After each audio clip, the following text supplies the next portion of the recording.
Mamlakatimizda barcha sohalarni korrupsiyadan xoli bo'lishiga alohida e'tibor qaratilib, bu borada zarur chora-tadbirlar amalga oshirilmoqda. Ammo sholi kurmaksiz bo'lmaganidek, xizmat mavqeidan shaxsiy maqsadlarda foydalanish holatlari afsuski hali hamon uchrab turibdi. Jumladan, O'zbekiston Xalqaro arbitraj va hakamlik sudlarini rivojlantirish jamoat fondi huzuridagi doimiy faoliyat ko'rsatuvchi Namangan viloyat hakamlik sudi sudyasi Chust tumanida yashovchi shaxsga mazkur tumanning Mustaqillik mahalli fuqarolar yig'inidagi 6 sotix yer maydonida joylashgan, qurilishi tugallanmagan, bahsli noturar binoga egalik huquqini beruvchi hal qiluv qarorini chiqarib berish evaziga 3200 AQSh dollari talab qiladi. Davlat xavfsizlik xizmati va Bosh prokuratura huzuridagi departament xodimlari hamkorligida o'tkazilgan tezkor tadbirda hakamlik sudi sudyasi ushbu pul mablag'ini olgan vaqtida ashyoviy dalillar bilan ushlandi.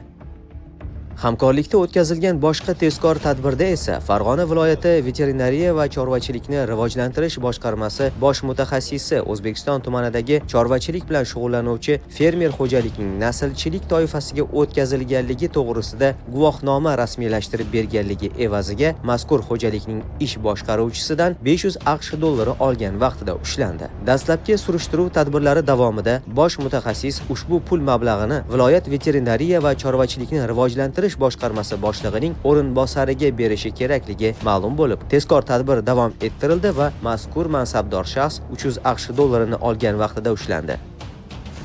Samarqand viloyatida kuzatilgan holatda Pastdarg'om tumanida buxgalteriya xizmatlari ko'rsatish faoliyati bilan shug'ullanuvchi mas'uliyati cheklangan jamiyat rahbari 2 nafar fuqaroni ishonchiga kirib, ularni o'zi buxgalteriya ishini olib borayotgan korxonalarning go'yoki ishchi xodimi bo'lganliklari haqida soxta ma'lumotlar kiritish orqali ish stajlarini ko'paytirib, har biriga 2,5 million so'mdan pensiya tayinlanishini Inson ijtimoiy xizmatlar markazi Pastdarg'om tuman bo'limi xodimi bilan hal qilib, nafaqaga chiqarib berish evaziga 2000 AQSh dollari talab qiladi. Davlat xavfsizlik xizmati hamda iqtisodiy jinoyatlarga qarshi kurashish departamenti xodimlari tomonidan o'tkazilgan tadbirda mas'uliyati cheklangan jamiyat rahbari kelishilgan puldan 1900 AQSh dollarini olgan vaqtida ushlandi.